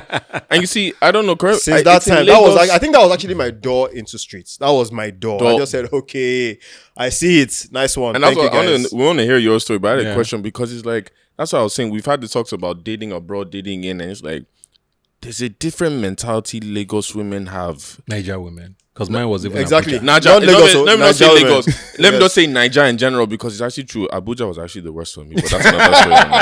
That's another day. But there's a different. The roads are too free, so they can cheat easy. Oh, yeah. 10 minutes, they're already where they need to be. But how did I don't understand. Like, have you understood? Obviously, now you're married, but did you ever understand the mentality of Nigerian women here and how they move? How it's so different? And even with that, you actually went to school abroad. Did you date there? Like, what was the difference? Because his wife she came from... It's true. I wanted to ask him. That's a That- safety. did you- He wore it. That's a Wait Did now. you notice something? Notice how he was saying like we way were she able to have talks. conversations. God bless you. You see, I didn't way put she so talks. considering me. I was like, We this. Wow. know. I was like, in Nigeria, this is so special. But then I'm like, wait, London? He said the way she talks, the way her The mind... game. They were in the same mind space. Abroad, just you know, abroad at first, so they have that clarity. Say, maybe I can think in this way, it comes together. But if it was Niger, Niger. Forget it. Shout out to my Nigerian women. I'm not with them. no, I love you. No, we love you. We love you, but We love them, please. But Yeah. first question is the side nigga part. When did you Yeah. find out you were one? Yeah. And then secondly, what's the difference you've seen in Nigerian women here and maybe abroad or women in general And did abroad? that even like shape your own dating life in your time? Like, Yeah, Okay. Let me start with which one should I start with? Start with the side side one. Man, Let's have a soft landing. So, you were saying that yours was communicating great. I think mine was easier for her because she was in uni. Right. And it was always a case of I'm in class or whatever is going on. And of course, I'm out of school. I'm not trying to Distract her distract from... or Fair. disrupt your Right, schedule. right. But we had time with each other that seemed normal enough. But in hindsight, I also realized that, she didn't really have my time like that. fair. Mine was actually on Valentine's Day that I chopped the breakfast. Wow. I had got gifts, I had got all of these things, and was waiting. I'd send a message, but I was also, which is what I'm grateful for, that gave me the clarity. Because I also said something like, "Well, I have a delivery for you at so place," so she didn't know I was there. And it was okay. I'll be there now. And then, first of all, I sat down there for like 4 hours because she was obviously spending Valentine's. I respect you being honest because a lot She of was men spending want Valentine's with. FBI cannot get that information from me. She was spending Valentine's with the other guy. the other guy, and then Sorry, before you continue, was this like a public location? This place you said you had kind to of, go for? Okay. kind of. It was in Abuja. This was many years ago. Right, okay. I can't remember the year now. Many years ago, sure. And then eventually in the evening, she drives up there in the guy's car. Without the guy, though, the guy's driver. So I think it was a case of, let me quickly pick up this delivery.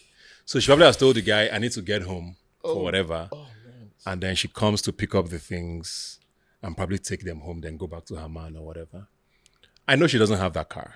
So she drives in there. She sees me. You can see that she's a little flustered. Yeah. And Expected. I'm like, oh yeah, surprise, da, da, da, da, da. But then she's very agitated. As soon as I saw the car, I knew what was Obviously, going yeah, you on. kind of, yeah. But I'm not going to carry my load and start going home.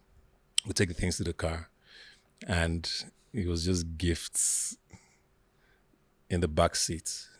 And I was just like, Oh, as in the gifts that the boyfriend already has given her. yeah, that's Oh, a mistake. my god. I didn't even get the picture at first. Evil human. Oh my god. It was cold. Yeah, shout out to And you you know yourself. You know carried yourself. your gift. You guys say you know yourself. Oh yeah, because I'm sure they must have reflected. I'm like you. You are.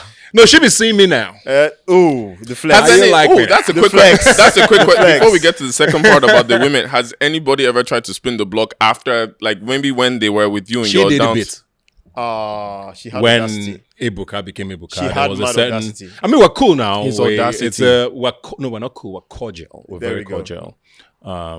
But yeah, She had mad audacity. I'm it sorry. was a case of I was young then. I'm like, yeah, so was I.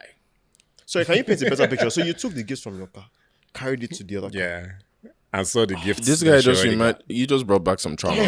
But Some because you know, I don't know if I Some told you about closed the wounds. girl. You're I don't talking know if I about told you. character building. Nothing builds your character more. Than Oh, that. I don't know if my I told you days. the That was story when I about the knew girl that, yeah, that this is- on Valentine's Day a few years ago, like on Valentine's Day, we had been seeing already. And I noticed the red flags early because one, every time I used to go and visit her, she'll never let me drive into her house. I had to go and park down the road. That she had that's to the first walk one. from her house to come and meet me. That's a sign. Because I said her family says that she can't do fine. Okay, no but problem. Valentine's Day, I remember I was like, oh, It's Valentine's Day. bro. I was like, I got Why something. we don't celebrate it? I was like, I'm like, yo, let's do dinner tonight. We're gonna go out to the beach, all that stuff. But beforehand, I got her like some donuts at first. Cause I know she liked donuts. So I got like this like whole box of donuts. Like, oh, let me come and drop it off at your office, and dinner will be sorted. Went to drop it off at her office. She's all like, hey, okay. Right before dinner time, I think like 30 minutes, she's like, oh, you're gonna hate me. You know that famous line. But I have to okay, fair enough. That's how the next day I just saw Insta story. You know how they don't show the guy, but they'll The show. gifts. They'll show the restaurants where they went. she was out. She was like, she's like, oh my god, I'm just out. Valentine's Day, special day, but you don't show the guy. Who takes themselves out on Valentine's Day? But this is let's well, ask- we've let's all survived. Yeah, But the that's second okay. part now was Yeah, the second part difference. I think the first culture shock for me internationally was just how there was not a. There was a culture of girls sort of enjoying themselves without men. I think that was the first thing that hit me. Going to a bar, there's 5 girls It's just a drinking good and time. having fun. It's just a and good time. even if you come around them, no, you don't have to pay. Don't pay. We're having fun here. I think that was the first thing that hit me. Like, okay, I don't have to. It doesn't have to be transactional. Or There you go. I don't have to pay my way through. You just to want get you in genuine good bed or people. whatever it is. Just, So I think that was the first, and I think it still exists. I don't know if it still exists now. in America. Yeah, because Yeah, I've yeah, been it still seeing exists. tweets from a lot of African Americans but talking they're about getting soft influenced. life. They're getting influenced. By talk who? about soft Yes, life. by who? I'm like, how do they know what soft life? There we go. How did they find out? Social media. What country could have But done the that? average American girl, she's still the same way you say, Yeah. like, they're out. They even would be like, let me buy you something. Yes. That you'd be like, Yes. me? That was a surprise It's for their me. cover. Oh, that was a- surprise. That was a surprise. How for was me. that? So how was that the first? Did a girl ever, like when you're in America, like did girls ever try and say, yo, let me take you out? Like, The girl I had a long distance relationship with, I met her in America. Right. She was living in Indiana. I was in DC. wow. Fair enough. She flued me out once. There you go. I was There flued you out. go. I was Imagine as flued a out. Niger boy. So- What did that do for? What did that? Can you take us to like? I mean, first of all, I was shy. I'm like, why? Exactly. And I can pay for this ticket. It's like, no, it's my trade. I want you to come visit me. And for her, it was like, why are you so? It's not that deep. Tickles your That shocked me. masculinity. Yeah, I was a little. Yeah. I mean, my ego was a little. There you pricked, go. But You shrinking a I little realized bit. Yeah. actually, why not? Fair. So that was a shocker for me for sure. Those things I had never seen it here. Yeah, so that's definitely The funny thing is, you different. probably never will even like. It's even. Like imagine baby saying, oh, let me fly you to Abuja. In fact, you know what? It's even the people who They can say people have ever shown them offer shaggy. that. That's why. The people who can even offer that are the ones who even got the exposure outside the country, and Yeah. they are used to that lifestyle. Which is why I said then that your wife must have been giving you a bit of that. Because she The understands man from deserves more. It's possible. Deserves love It's as well. possible. Because I mean, it's always a receive. Of course, not doesn't apply to all Nigerian women, but that's the Yeah. mindset you think when you're going into that pool. It's Yeah. like they're just going to receive. I mean, let's be honest. Nigeria, I don't like it. I don't want us to look like we're just shitting. No, on no, Oh, no, yeah, no, no, which is no, why I no. said Of course, not even like all of of course, But of at course the same not. time, there's no denying the fact that there's a big transactional culture Very in big. relationships. Very now. big. Has And it- I'm not has it even always dating, been but that just way? from what I see, excuse me, I think to a certain level, yes. But I think it's gotten crazier now. Yeah. Where it's, I mean, I see people who say, oh, I just met this girl. First 3 tweets, she's like, oh, send me pizza. I'm like, it's like your fourth message, Yeah, literally. and she already wants something, and vice versa. Because the guys also The guys Yeah, also it's the want guys to- too, and that's So, like another you said, thing. Like, it's not transactional just for them, it's okay, not just the girls. The are guys we- too also do their parts. Are we knocking on? It's just like everything is so transactional. now. It's So crazy. in the past, I think an extent, yes, but I feel like it's gotten crazy now that I keep saying thank God. For me, I feel like when I don't know how you guys did it. I feel like when we were younger, it was like a 50-50 Yes. just because it has to exist. There has to be that side of life too, where Yeah. people want to give and take. But now it's like that's almost all there is. You have to literally look for the ones that don't want to give and take, and they just want that genuine connection, that genuine. And you also find that both ways now. It's like if you're not doing that, you are like the one who's screwing up. There you go. And So a girl who's not being transactional, I say, well, you, with all this money, what's it doing for you? And that's There what you the guy go. who's not knocking, like, you never knock, you just a buy and Just a- things. so you're- So it's like do you get so yes, on exactly. both sides, there's Exactly. also pressure to Yeah. just be a certain way that it's almost become the norm now. Yep. I used to say, like, for my girl now, the reason I was like, okay, I can take this seriously is because I feel like you said, I didn't feel like that transactional thing even came about at all. Again, because she did school abroad and she lived abroad for a bit before coming back. And my comparing it to other Nigerian girls is, and the thing is, I love Nigerian women. That's why I also talk, like, because I do jokes a lot. That's why I talk about Nigerian women a lot. I noticed there are a lot of Nigerian girls that actually can be like abroad girls, but you have to break those barriers down first because, like he said, there's a lot of trauma from other guys, especially in the African kind of way that is like, I'm not going to show you my true side until, Until they're I'm sure also- you're serious. they're also exactly. voices- But then it's also like, how voices many talking to guys them. have that patience to really last through the whole thing? Like, Yeah. bro, it's tiring. Yeah. So, I mean, again, back to your point though. So let me ask you another question now. Your wife now, you guys meet, you got married, and you started transitioning into this new phase of fatherhood and all. How's it been being a father to now daughters? Yeah, two girls. As a man, how's that been? Fatherhood was actually not. I mean, the initial stage, I was very excited. It was something I always wanted. So for me, it was very exciting. But I think it's become even more exciting now when you're able to have conversations with your kids, right? And I have two kids who are the most curious people, and it's been just a blessing. But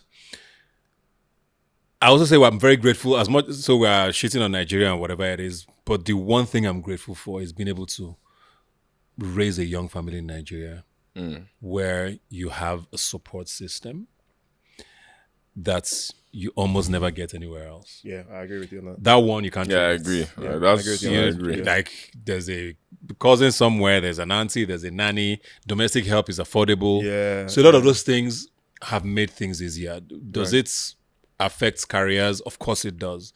But it's easier than it would have if I was living anywhere else where you had to Yeah, have you a have to be the schedule one. with your wife to say you are at home for the next 2 days because I have to.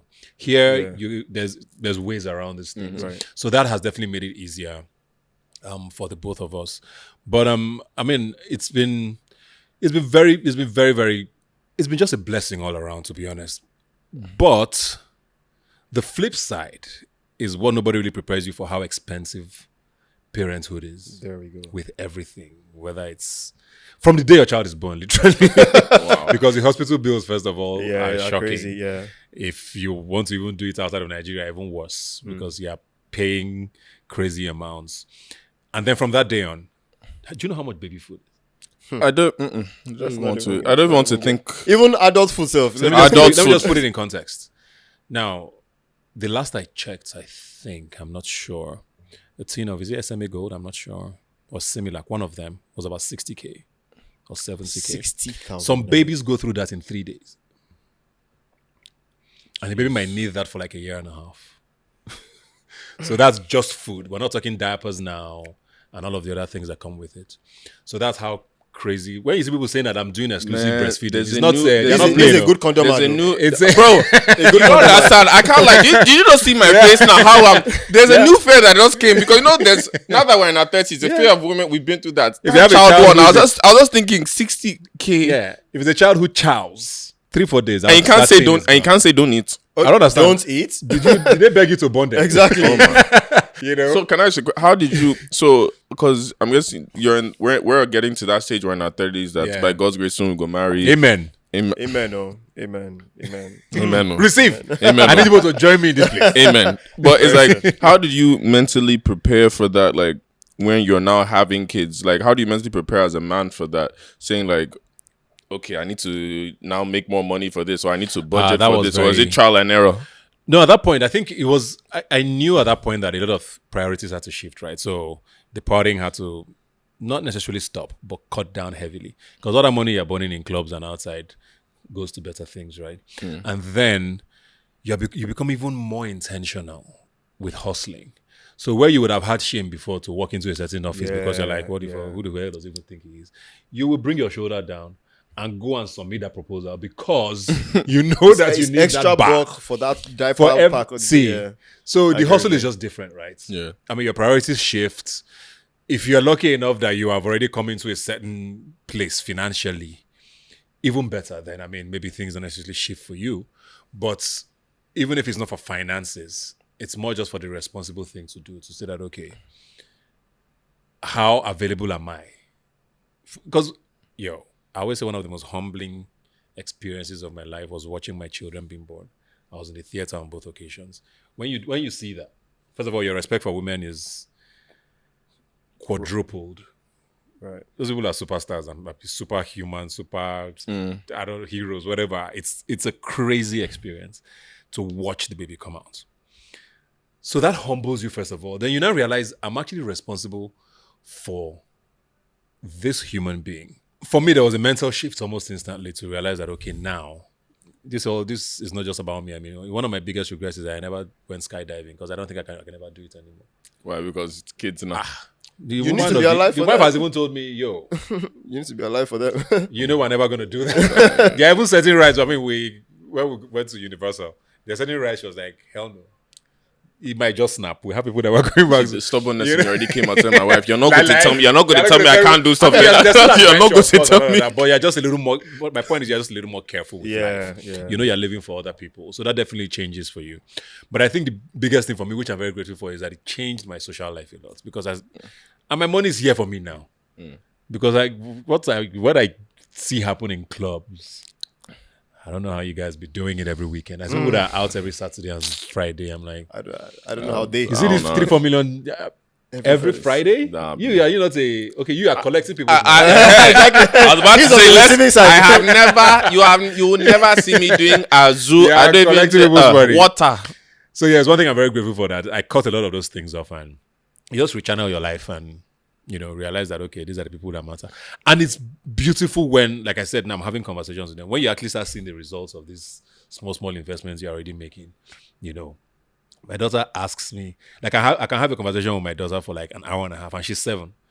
We just us going back and forth on the most random things because there's a why after every question. But she said, but no, that wasn't. I mean, I was watching a movie the other day and it was rated 18, and she came into the living room and I paused it. And I was like, you can't watch it. She's like, why? I'm like, because it's bad. And she's like, so why are you watching it? Exactly. So now you have to have an answer, right? Yeah. So it's little things like that. And it's just fascinating. So a conversation now goes from there into just life and morality. But of Right. course, you're also keeping it PG. So that she doesn't. Yeah. so know too it's much very about it. exciting. So Very exciting. my question now with this is, I mean, the fatherhood definitely sounds like you're learning as you go, right? Every day. But the question now is, by virtue of having a father present in your life, not everybody gets the opportunity, but for those who have or who had, obviously you're taking a few things and you're also discarding a few things. Now, listen to the aspect of you discussing with your daughter, reasoning with her. Now, you and I both know that How dare you? not a lot of our fathers. Now, I was fortunate to have a father who would, to an extent, So, but a lot of fathers would, and that was my mom actually. My mom was the one that was in the position of, if you try that, and no reason. What do you mean you're asking me why? Now, would you say that because you experienced that, you don't want the repeat because you saw the ripple effect that would have on your relationship with him based on being open, or would you just say it's just your own dynamic based on what you just believe should be for your daughter? Fair. I mean, maybe it's unconscious. I don't know that. I don't think I ever said, fair. "Oh, because this happened to me, I don't want I think to. I was very excited about fatherhood. I have 2 elder siblings. I have a niece who's done with her master's degree. That's how Wow. my nephews and nieces are. So I have I've watched kids sort of grew up around me for a while. So it's something I've always looked forward to, and I always kind of knew what I wanted to do with it. But yeah, with my dad, I mean, we had conversations, but I think my conversations with my dad were just always politics. Because he always came back with like 9 newspapers from the office. And then he would make me read a few, and then we would banter about. I mean, it probably helps me now, but at the time I was just like, what am I talking about? The federal government. Yeah. Outside of that, we didn't really have conversations. And my dad was also, he worked with the central bank, so he was like all over the place. There were times for like a month or two, he would be somewhere, or he's on a course in Harvard, or he's just out. So he wasn't very, maybe that unconsciously Would be made me say, okay. right. Even, and thankfully with technology, because it's not like I'm always at home anyways. Yeah. But technology has made it easy for. Can always FaceTime. Yes. All the, see In that fact, for- they FaceTime me already. They just know Right. that, okay, when you're going, they'll be like, oh, I'll call you this evening. They know when I'm traveling that we're going to talk that evening Yeah. or the next morning Right. because it's available. It's not, yeah. So maybe unconsciously I made the decision to do that. I mean, my dad was the traditional dad from back in the day. Right. He kept things, straight to the point. T. Yeah. He never knew about us having relationships until we're ready to marry. So that's what I'm saying. So you see, so because I said this exactly. Yeah, because I said this because I grew up with a dad who wanted to know the girlfriend. Oh yeah, Who wanted to know. my mom was that way. Yeah. So you see, my mom wasn't. So I guess My mom was that because way. My whenever dad- I tell people that In my which dad house? was my G, exactly. See, whenever I said that my dad was my G, and Yeah. it was even my mom who wouldn't know about some relationships, like maybe until I was much. In fact, you'd only hear from my dad. She would only hear because I'm gisting my dad. Oh, okay. And so by virtue of taking that, when I hear about you conversing with your daughter, I'm like, Yeah. this is what I want. This Yeah. is. I imagine that this is how I'm going. I think to. I won't. I feel like I'm gonna be. See, my problem is Traditional daddy. no, I'm not, because my mom wasn't. My mom was actually, when I think, my mom was liberal but strict. Right. She's liberal as in, because we did Yankee, you can have those conversations, talk and all. But the day you try and do over Yankee is when I'll show you I'm I Nigerian. think, Over I think Yankee it's is definitely very a thing. possible to be that way. But I what? think I'm more that way than anything else. Like you're liberal, but it's like if you cross that line, I'm still Nigerian. Yeah. Yeah, So that- they talk more with me than my wife, which she hates, but they are closer to her. Fair. If that makes sense. Would you say you know why? So she's very, Is it because they spend more Homely, time very with her? she's endearing. She's right. Okay, I'm the okay. guy who gists. Okay. So they tend to tell me more things sometimes more than they tell her. right. So But she's sometimes just she like will a come and teddy tell me, bear so to what hold. did they say happened in school today? But she is the cuddly. So they like her probably. But I'm the guy who gets things out of her. Right. But I'm also the one who, because sometimes I'm in the house, I will hear the nanny say, I'm going to tell your daddy. So I'm the one who they're supposed to be afraid of. I always tell right. her, Okay. Don't go and be saying, they will grow now, they'll be tweeting, oh, trauma from daddy. I beg you. Because that's how it starts. They shouldn't be man. afraid of me. But I mean, there's that line, obviously, is what I'm saying, where Right. there's a lot of respect and they understand that discipline is important. But they're also comfortable enough to tell me things. And they literally tell me everything. And I think my fear, that's my fear. Not even that I'm fear like, oh, because I did. No, it's not even that. You don't want It's to hear more- the one that will... Not even that. I don't know what it is. no, Like, and I don't you know when mind. you say, because even, I guess, before I say son, but even son, I fear, because I'm like, if that guy is anything like me now, my But goodness. at the same time, but it's like with the daughter now, I guess it's just, I'm still saying it maybe as a young man, like you see so much already in this What's generation. happened. That's why I said this Yeah. you see so much that it's like, yo, how am I actually going to be able to be a father now that, again, I'm But knowing that's everything? where that experience comes in then, because you know what to tell her. Fair. Yeah. I think that's the way to flip it, because you're like, okay, I've seen the streets. You know what's possible, right? Does it mean she's going to become everything you hope for? Probably not. But at least you're going to do your best to make her understand that. Like she has the game at This least is to know what- ahead of time. I mean, Like, exactly. So it's like, okay, yeah, this is what's going to happen. This is what's to expect. This is what, or if she comes to tell you, so this is what this boy wants. Don't listen to him. I know what he's trying to get at. Yeah. As much as times change and toasting is still the same gimmick across generations. Always. My So dad there's was no giving me new free thing gifts, any so I know. generation wants Yes. to do that you That won't you be don't- like, yeah. I know what he's trying to get. Fair, So some of those things are still going to be basic. Sure. And then that's where you are there now to see like, okay, yo, Yeah. this is what needs to be done here. I don't know what's going to happen in the coming years because, I mean, she's 7 now. When she becomes 13, 14, they say when they become adolescents is when the rebellion starts. it's when the real test starts. Holding things in. That's when the real Yeah. They test start starts. using their phones That's or whatever. even exactly. That's when it becomes a test. Yeah. So then I don't know what becomes of This they telling me of things, or when they tell me certain things, what I'm going to think. Like, you know, I have a friend who says they always try to keep a straight face, even if their head is busted. Because the kids are watching, and once they see that the thing has shocked you, they're never telling you again. So you have to act like, oh, okay, really? Meanwhile, you're like, what the fuck Like, explain it. What? You know, Yeah, so compared to the other, you did back in that day, it's like, you know. So, and I think you mentioned something that was very key, which was when you talked about the nanny saying that I will tell your dad. Yeah. When you mentioned that your intention was to not brew fear, Yeah. because think about our parents, mom or dad. One of them wanted you to be afraid of them. It wasn't. They were not saying, "Oh, try not to be." They wanted that fear in you. In fact, it was part of the goal. What do you mean you are comfortable talking to me? Because when you even talk about these things, the first thing is, how are you comfortable talking about this with me? You're not afraid enough, you know. So, and I think it was that wall. I mean, yes, it had its backing, it had its advantages, but again, in the long run, like you said, that adolescent stage, you hold back, and I feel like when you hold back and you see the results of, oh, but you should have told me. What do you mean I should have told you? There was no premise for this. Yeah. I could never have told you this. You know. I even was funny you say that. Like, I was the one that had to, at the young age, be the one to tell my mom, like, look, I have to talk to you. There's nobody else, because obviously you're a single mom. Yeah. So it's like, Mom, I'm going to tell you, these are what guys are doing in my school. Like, I remember the first time I told her, like, as a teenager on the bus, that, oh, all my guys were smoking weed, like, in, like, this neighborhood park. And then I told her, and then, of course, Nigerian, like, are you okay? So you're smoking? Yeah, but I'm like, wait, what? Like, This is what I get for telling you. I said, day. So did you smoke? I didn't smoke. But Mom, I am telling Like, you, can we not so make you it know about the me? influences I'm around. Yeah. And So how that to way it's not like, navigate that, yeah. everything's breezy. It's like, Mom, let you know. And obviously, for a while, she still had that Nigerian reaction. But after a while, she started understanding, like, okay, at least this boy is telling me what he's around now. Like, even up to now, she's still, like, when I was doing Sunday last year, imagine every time you're telling your mom, Navy got me, or man, police got me, or this is what's happening on streets, so there's Richard, there's this entertainment industry. And she'll just be seeing her like, oh, God, Father, Lord, help me. but I'm like, again, at least I'm telling you, because you don't want to be that kind of parent, like, it's a surprise. Like, you don't know anything, it's a surprise. Exactly. But let me, because of time, because we've been enjoying this, but now, I have some questions now about your new show that's come out now, which Yay. I still want to fight you about, but it's okay. Have you watched it? I won't lie to you, I watched one episode, but I didn't finish it. I don't have Amazon, I had to use my babe zone. Oh, okay. I had to use my I've babe seen zone. it. But Babe. You've seen it? I've seen it. Oh, okay. What did you think?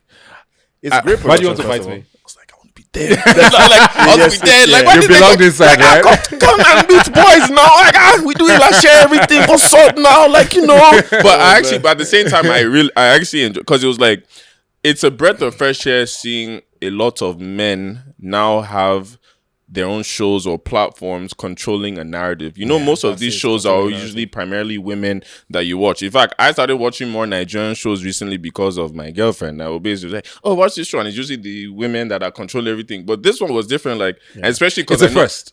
Because I know you. Almost globally, even.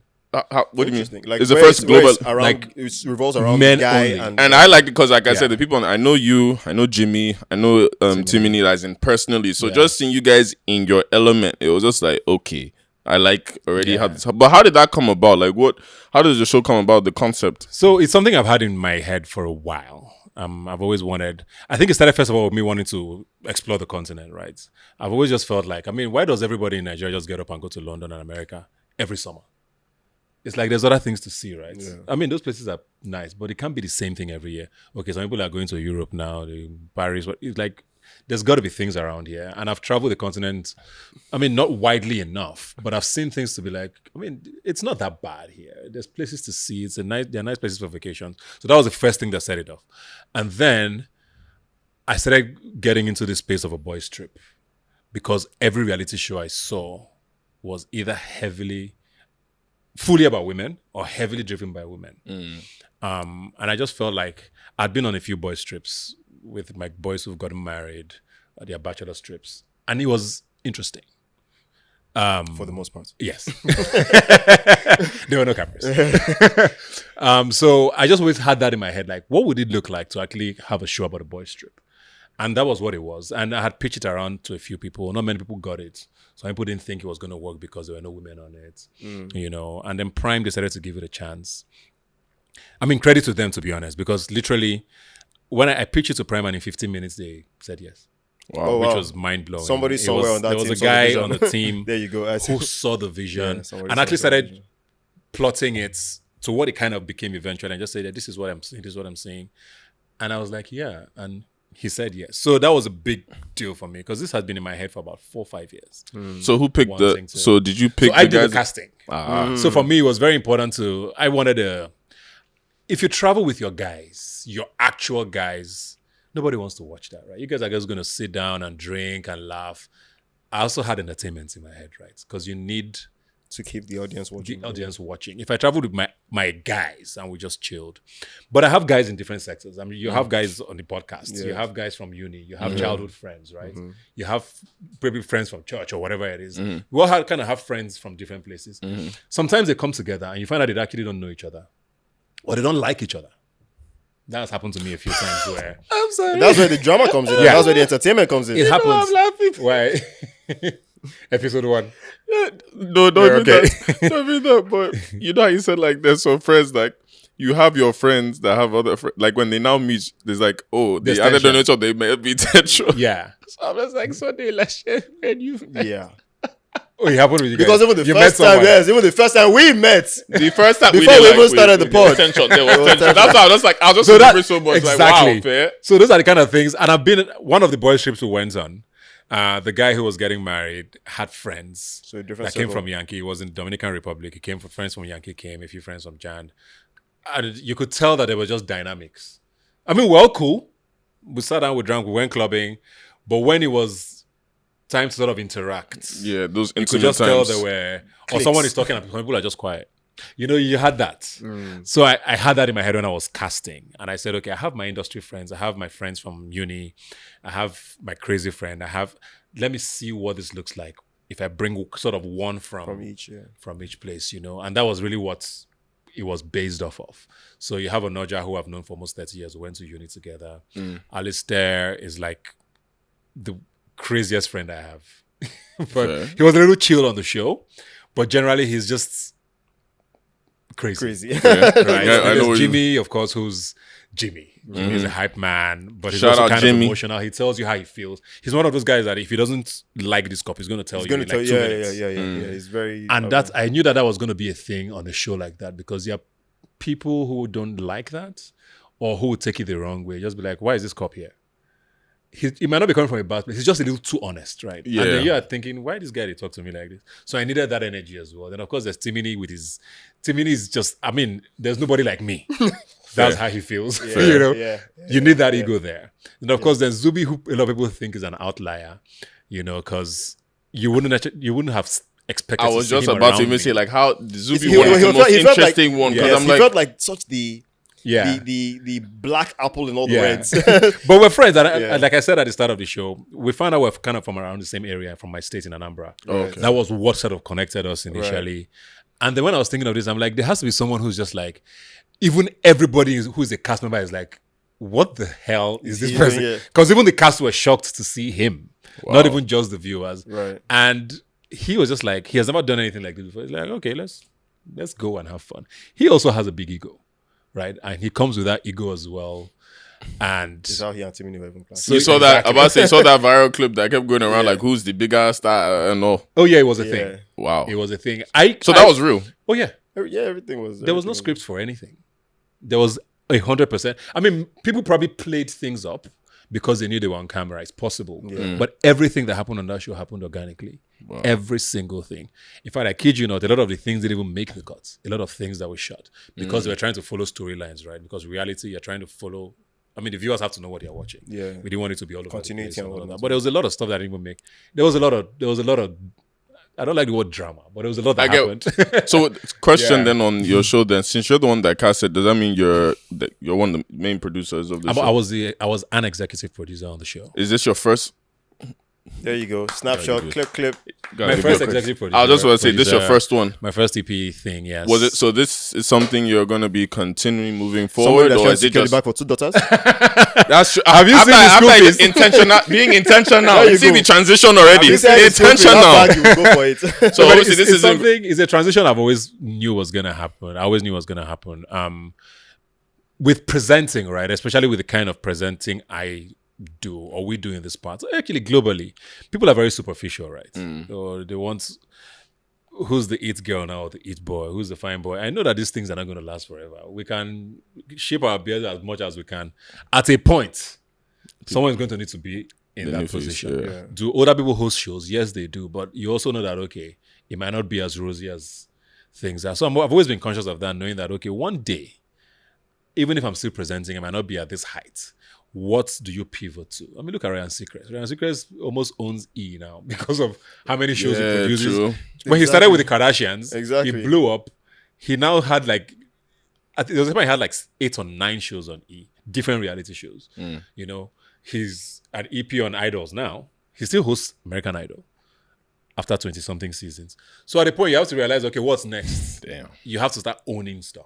And I think that was when my headspace just started getting to say, okay, this TV thing is working out. I understand reality. I mean, I've been around reality for so long.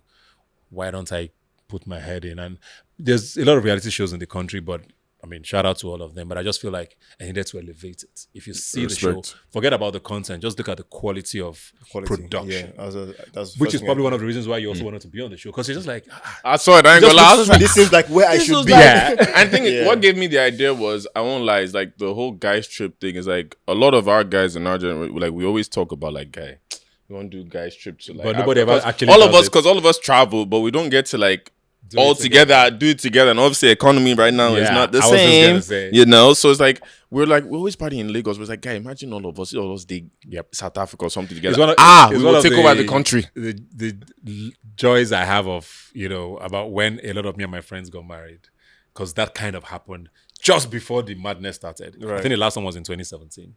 Okay, yeah, The so last maybe sort of boys just, trip, just where that happened luckily with a lot of me and my friends. So there was a lot of that. It's a great thing. Because it's like you said, you do this every time, but there's something about just being away and with your guys in a different where all of you are just like, okay, what's next? You don't know what to expect. Exactly. It's a great feeling, yeah. And this show I think brings it to life because none of us had been to. Okay, one person had been to Rwanda before that, Onoja, but none of us had been to Morocco. So for us, it was like a brand new experience all around doing that, and it was a really really great 4 weeks plus, yeah, about that. And would you say you've gotten the feedback from that show that you expected? I am actually very humbled.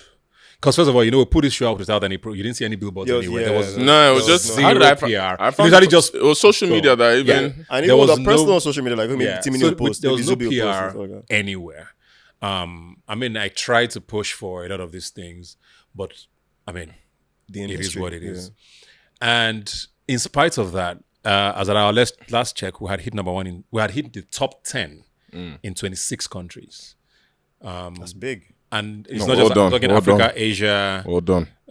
Europe, and the Middle East. Yeah, I think the last one I saw was Qatar.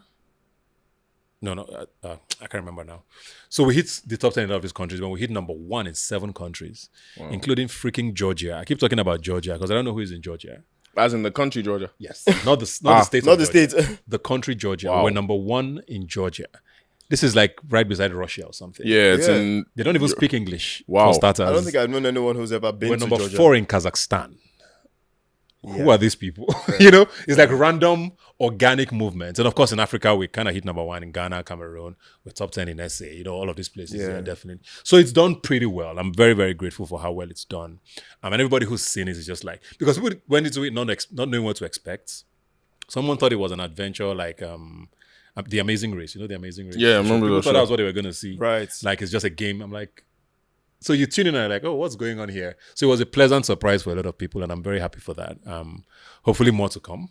No, well, Maybe if you toast see- it well, we'll consider you. no, I'm gonna watch. No, I'm gonna watch now to go and stay with my baby and actually finish it because I was just so intrigued by the cast. I'm like, I love this again. Just I'm a big advocate for men doing things, so definitely respect to you on doing that. And then just to round up now because of time, because we'll stay here. 2 questions with Big Brother now that you've been doing it for this long. What can you say is going to be different about this Big Brother coming up? Because a lot of people now are starting to ask questions with Big Brother, but what can you say is going to be something different that we can look forward to in this upcoming season? So last season was the All Stars. That was the first. We brought back people's favorites and all of that, and the numbers were crazy, ratings wise. Now I'm never a part of the planning. And it's deliberate on their part because they know that I'm the one people know. So it's Just like, like now. exactly with like casting and all of that. I get stopped every day. Ebuka put me inside Big Brother, and I keep saying I'm not inside. Inside. My job starts the day the show launches. Right. But I know that every year they have to try to do something different, and even more so now that it feels like the viewers have sort of clocked the show. They kind of know how it works, right? You know it's going to be a certain number of housemates. You know how eviction works. You know who people are going to like, or they are going to be people with pity stories, or all of that. It gets harder and harder on the organization to try and figure things out. From the whispers I've heard, I think it's going to be a very different season. But they can't tell me too much. And even if they did, I can't say too much either. But I know it's going to be a great season. I don't know the full details, to be honest, of what the plans are. They're toying with a lot of ideas. And like I said, because the viewers are so into the show and almost feel like they can predict things, it makes their job harder, but it also makes their job more interesting because with Big Brother, you can literally do anything with it. There's It's there's an open a check certain sort of, format to yeah. it, but generally you can do anything you want to do with the show. So it makes that job very exciting. So I'm looking forward to it. There was an announcement, I think 3 weeks ago, that a new season is coming. So I guess in the coming weeks we'll see more details on what to expect. Well, Big Brother never really tells you anything until the show starts. So would you do it? Would you have ever done it? Everybody used You have too many skills. especially last Really? that Yeah, I that wanted to. 2020. There you go. People were even telling me, it was even pressure. People were telling me, you fit in. I was like, No. no, actually, they're not I'm too wrong. private. Because it's so funny. You see how now I do this social You see how media ironic stuff that and is, all right? that. You do see You how see me ironic that is, right? I'm too private. You see how ironic that is, right? What do you mean? Really, bro? You are too private. Your personality is TikTok right Yeah. now. No, but that's the fun. So let me explain it to you guys and to you viewers. See, it sounds funny when I say to people that I'm private, right? But obviously, you see this social media stuff. Whatever I put online or outside, I'm comfortable enough. Yeah. And if you notice, I control my narrative, my story times, my this. Now me, they say you can't remix it. But you see cameras on you 24/7 in that Big Brother house. Yeah. Again, maybe. Obviously, from a business standpoint, I'm like, yeah, but it's like literally being your natural self. Sometimes me being my natural self, like I say, is like, you have to catch me in my element. You get what I'm saying? Like, that's why I always tell people, like, if I go to other people's parties now or so or something, you can see me more chilled, relaxed. Like, oh, man, it's a chilled guy. Come Sunday, Lasha now. The way you go see us partying and all that. Why? Because this is my stuff. Yeah, you so need I to make think it. that's what it is. And like I said, even now that and funny enough, this is going to sound funny. I think this is the first year that I'll say I'm very comfortable in being my influencer self. The last few years is more of trial and error, test and run. It's like my guys like you like him now that I'll tell him like, bro, I have this idea. It's like, oh, you're blowing up, and they'll give me the confidence. But now it's like I'm fully comfortable and confident, like, I can do anything now. So Interesting. I would have thought you would. I'm not saying like now, but I would have thought it's something you would have. no, Not because I mind think any that's why, other you know what's funny? I took it as a challenge even. Whenever you say, big brother, I think that's what made me say, I could just push TikTok more, because I'm tired of all you say. You'll know me. Don't worry, I'll be known. But I like, what about you? I wanted to at one point, and I think that was in 2019, actually. Oh, okay. But I think that was the first one that now started becoming more political than entertaining. Yeah. Where it started feeling like people were just getting in there just to be celebrities, as opposed to let's Going to just have see fun. you. Do you get so? And from that point, I was just like, yeah, this doesn't seem like everybody was talking about. Oh, I have to pay to get. I'm like, don't they have to like your personality? I think also that too, because we're also in industry. I used to hear those whispers. I was like, me, I don't mind being myself. Like, not by force to be celeb. But just by virtue of, you mean this was not like organic fun? They see you interview your character and be like, you know what, I think someone like you would be on the show, or maybe it could even be your appearance. Is like your appearance will cost stairs. I even have a question. Let's I have a do question. something. Because you said something earlier, now I know we're backtracking, but you know how earlier you said back in the day you were auditioning for all these American shows that were coming. Do you feel like, or do you know if there are enough Nigerian shows in that same regard that we make, or do you think there's now an opportunity for us to make new Nigerian shows now with all these new channels we have popping up? Ebuka Turns Up Africa He's already the one that, original. I was about to Outside say- of no, what I mean is like game But show. yeah, I know what you game mean. show, sorry, Game shows. I think there is Africa Magic for one. I think they do a lot of interesting things. There's one I saw recently that just launched where they are getting celebrities to sort of pit against each other.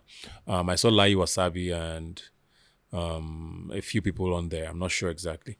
So they try to play around with things, right? But you also find that these big formats will always be what they are anywhere in the world because there's a name recognition already, whether you like it or not. Love is Blind on Netflix, right? Did you watch that show? Of course.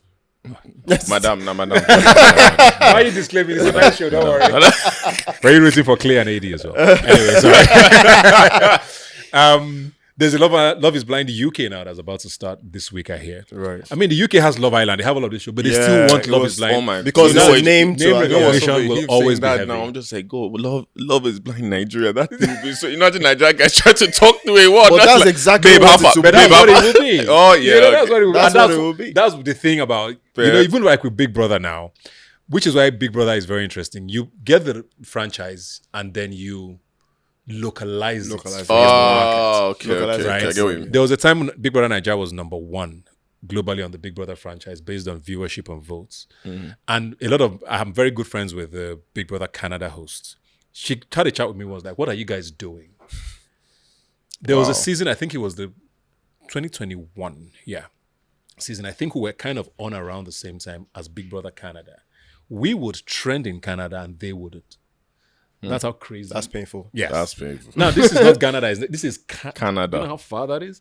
So, but we localized Big Brother here so much that even with Big Brother South Africa is going on now. You don't know it's happening. No.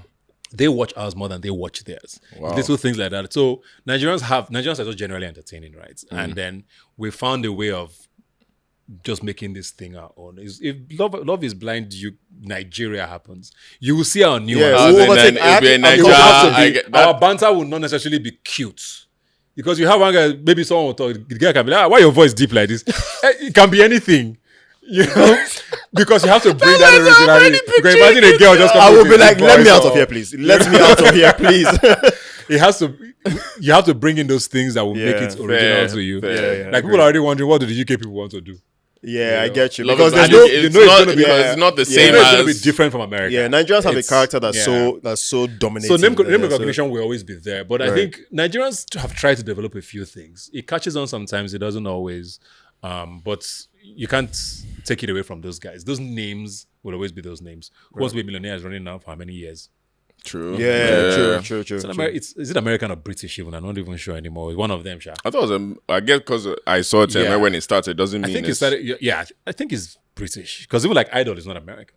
Idol is British. I don't British. really It started as wait, Pop Idol. wait, time out. American Idol Came from Pop chill. Idol in the UK. Yeah. No, Sergeant Simon Cowell. When it started? Yes, it's British. No, you guys are messing with me. No, no, a wait, British America's show. Got Talent is not original. no, that one I agree. But wait, American British Idol show. is It started not. as Pop Idol in the UK. My head Yeah. is bust. Wow. I thought So it was because obviously I was there. I remember. America, we I went to. America. Yeah. We America. Wait, It's I just realized I've never It's just said like this. Nigerian I went. Idol. You know, I went will to come and American. make it- that Yeah. Nigerian Idol is like. You know, I went to American Idol audition. really. Back Oh, in damn, the we're day. gonna have an episode. We didn't make it. There's gonna be an but episode we of didn't this. make it in all that wait You were in time. group, or you say we? It was just as in my cousins went with me. We waited in line and all, but we gave up, man. It was Yeah, heavy wait because time I was used to be I was crazy. young. It was wait long, time used to man. be You have crazy. to wait. That show they'll make it seem like it's quick. You wait. But yeah, I went for audition then. No, I was trying to be a singer that year. Oh, now we're doing a Teenage whole years, If man. only you Teenage- had waited, you No, could have been Nah, I can't- Jennifer. who says Aniston who now. says Exactly. who says now I can't? It's coming. Don't worry. It's all good. Oh, you still have it in the books. New song coming out very soon. Celeb coming out soon. Don't worry. But my God. but of course, thank you for coming on the podcast. for We having me, you see, Ryan. what did we say in the start that we are going to be talking that he won't even know the time. Exactly. See, but appreciate you. It's time. Chineke. Exactly. That's what I said. We're here for a minute, but thank you for coming on. Just last thing, what game advice would you give to a lot of the young entrepreneurs, young hustlers trying to get in the entertainment field out there? What advice would you give them? You know, to get, especially in these times right now that we're in. I don't like to give advice because it feels like it should be a rule, right? What I always say is what works for me. Okay. So if you follow it, fine. Try everything. Right. In trying everything, you kind of find what you're good at. Not unnecessarily what you like, what you're good at, and then zoning on it. With me, I did everything on TV. I hosted sports. I've done red carpets. I've hosted concerts. I've done everything. But I found at some point in 2014, 2013, that my biggest strength is interviewing people. And that has been my biggest driving force. I say this at every interview I go to. Even with Big Brother, the biggest thing for me that viewers love is Ebuka is shaking tables in the house for the housemates. True. What is that? I'm interviewing them basically. Yeah. My biggest strength in anything I do is interviewing people. And I've used that to the maximum. Before I started hosting Big Brother, shaking tables was not a thing anywhere in the world. on Big Brother format. Now it's almost become like a template. They are not dragging presenters to shake tables because they want that to be a thing. So I would say find what is you're good at. If fashion is your thing, zoning on that. Even if whatever part of entertainment you are, I know it's very hard, especially with like the guys in music, to not follow what's trending. But I always believe that originality always wins, and what you're good at is what you're good at. Asha is still a goat till tomorrow. Of course. She's not trying to be anybody else. So I just feel like find what you're good at and run with it. All right. Thank you for that. We appreciate you guys that listened in, that watched, tuned in. Make sure you subscribe to our channel. Make sure you go watch Ebuka's new show on Amazon. If you don't have Amazon, go and download it like myself. I'm using my babe's Ebuka. Amazon. Ebuka Turns Up Africa. It's on Prime Video. It's the best thing you'll watch this year. Trust me. Quality. And if you watch it and we trend a little more, I might consider your guy. Vouch for me. But until next time, thank you for coming. I'm Michael Scenario. And I'm very welcome, Koya. And we'll see you next time on Menisms.